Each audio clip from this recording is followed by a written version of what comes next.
বলছি এবার আমি শরীর জ্ঞানটা উত্তম রূপে অর্থাৎ ভালোভাবে বলছি। তো এই জ্ঞান মাত্রই সর্বজ্ঞতা জন্মে। স্বরশাস্ত্র হতেই বেদ, গান্ধর্ব বিদ্যা, যেটাকে আমরা সঙ্গীত বিজ্ঞান বলি, সারেগামা পাধানি ইত্যাদি যেসব গান গেছে, হ্যাঁ, তাই বলছে যেমন ইত্যাদি এবং অন্যান্য শাস্ত্রসমূহ উৎপন্ন হয়েছে। এই স্বরেই ত্রিভুবন বর্তমান আছে। স্বরশাস্ত্র থেকেই আত্মার স্বরূপকে বিদিত হওয়া যায়। এই স্বরেই ত্রিভুবন বর্তমান আছে। স্বরশাস্ত্র থেকেই আত্মার স্বরূপ বিদিত হওয়া যায়, অর্থাৎ জানা যায় স্বরহীন দৈবজ্ঞ, কর্তব্যহীন বাড়ি, শাস্ত্রহীন বক্তা, মস্তকহীন দেহ এবং নারীহীন প্রাণ, যেরূপ স্বরতত্ত্বহীন মানুষও সেই রকম, অর্থাৎ জড় পিণ্ডবৎ।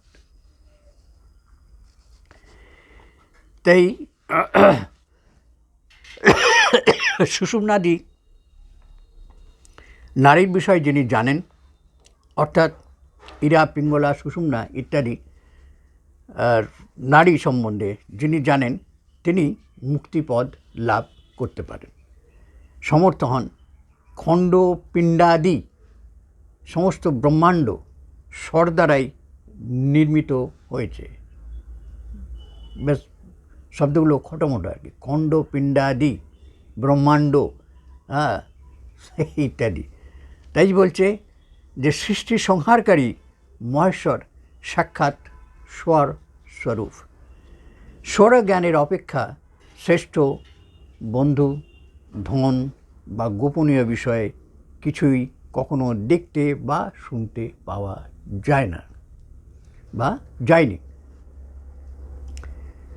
এটাই আমার শ্রেষ্ঠ বন্ধু। কেন এই শ্বাস না নিলে আমি আর পৃথিবীতে নেই। আমি যেখানেই যাই না, সেই পাহাড়েই যাই, সমুদ্রেই যাই, আর মাটিতেই থাকি, কোনো বিদেশেই থাকি, এই যদি না থাকে আমি নেই।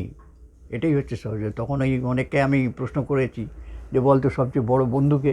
এ বলে আমার কাকা, ও বলে আমার মামা, আমার ভাই, আমার মা, কেউ নয়।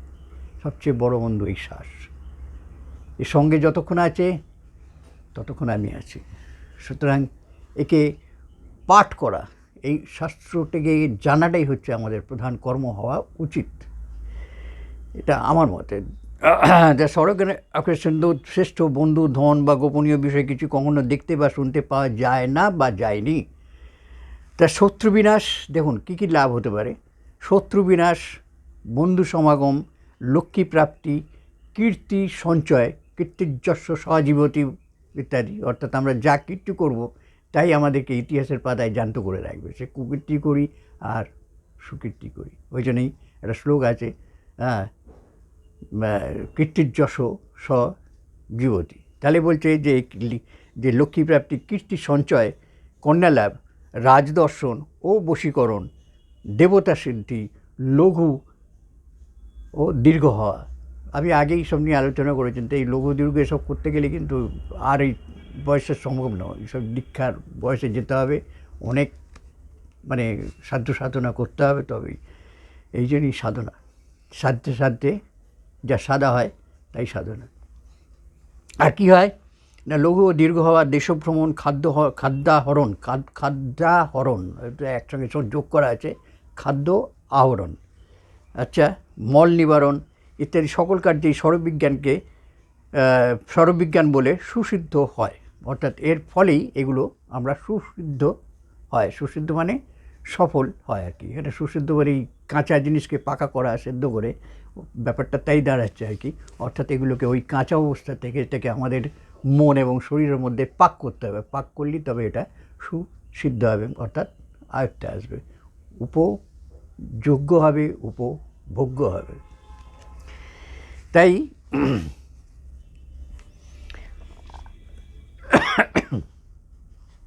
তো স্বর থেকে, এই যে স্বরশাস্ত্র, এর থেকেই পুরাণ, স্মৃতি, বেদাঙ্গ ইত্যাদি শাস্ত্র উৎপন্ন হয়েছে। স্বরজ্ঞান অপেক্ষা শ্রেষ্ঠ মিত্র জগতে আর কিছু নাই। নামরূপাদি যা কিছু বর্তমান সবই মিথ্যা এবং ভ্রান্তি সংকুল, মানে ভ্রান্তিতে ভরা। মানুষ যে পর্যন্ত ষড়তত্ত্ব শিখতে বা জানতে না পারে সে পর্যন্ত অজ্ঞানী ও মূর্খ হইয়া থাকে। ষড়দয় শাস্ত্র সর্বশাস্ত্র সাপেক্ষা ষড়দয় শাস্ত্র সর্বশাস্ত্র অপেক্ষা উত্তম। আত্মপ্রকাশ, আত্মজ্ঞান লাভের জন্য এটা প্রদীপ শিখার মতো। সামনে প্রদীপ দিয়ে যেমন আমরা পূজার্চনা করি, তেমনি আমাদের এই শরীর এবং মনকেও যদি ওইভাবেই আমরা পূজার্চনা করি প্রদীপের শিখার মতো জ্ঞানের আলোকে, তাহলেই কিন্তু আমরা এত কিছু লাভ করতে পারবো। তো এই বন্ধু, দেখি আমার লাভ কতখানি হয়, সেটাই আপনাদের এই আঙুলের ডগাতেই বর্তমান। ভালো থাকবেন বন্ধু, সঙ্গে থাকবেন। আর বারবার অনুরোধ করি আমার সমস্ত ভিডিওগুলো দেখুন। যখন এই ভিডিওটা যারা দেখছেন, বিশেষ করে বা যারা অনুপ্রাণিত হচ্ছেন, বুঝতে পারছেন, কিছু নেবার ইচ্ছে হচ্ছে, তাদের প্রত্যেককেই আমি অনুরোধ করব যে আমার সমস্ত ভিডিওগুলোকে পুঙ্খানুপুঙ্খভাবে, খুব সুচিন্তিতভাবে, মনোযোগ সহকারে দেখুন। যদি কোনো প্রশ্ন থাকে মনের মধ্যে আপনি অবশ্যই করতে পারেন। আমি সর্বদাই প্রস্তুত আপনাদের কাছে আমার পরীক্ষা দিতে। আপনি পরীক্ষা নিজেকেও করবেন, অপরকে করবেন। চেটে না দেখলে আমি স্বাদ দেখে স্বাদ বুঝব না, এটাই হচ্ছে পরীক্ষা। ঠিক আছে? সে গুড় কিনতে গেলে আমরা একটু চেটে দেখি, একটু তেল বা ঘি কিনতে গেলে একটু হাতে ঘষে নিয়ে দেখি যে তবু আমরা আসলে সব, কেন সেই আসলের জ্ঞানটা থাকা দরকার, তবেই তো ঘষে দিয়ে বা চেটে দেখবো যে হ্যাঁ এটাই আসল। তার এই চিপটা সেইভাবে তৈরি করতে হবে, আয়ত্ত করতে হবে। তো এই যে বললাম তৈরি, এই যে সাধনার ব্যাপার, সব কিছুই সাধনার ব্যাপার, সাধন।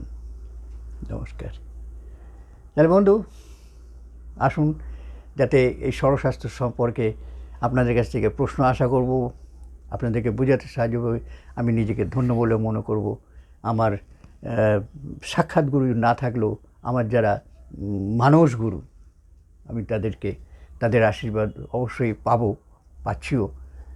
আমি চাই যে এগুলো আপনাদের মধ্যে তাদের আশীর্বাদকে বন্টন করে দিতে। বন্ধু, দেখি কতজন আগ্রহী হন। নমস্কার, ভালো থাকবেন, ভালো রাখবেন।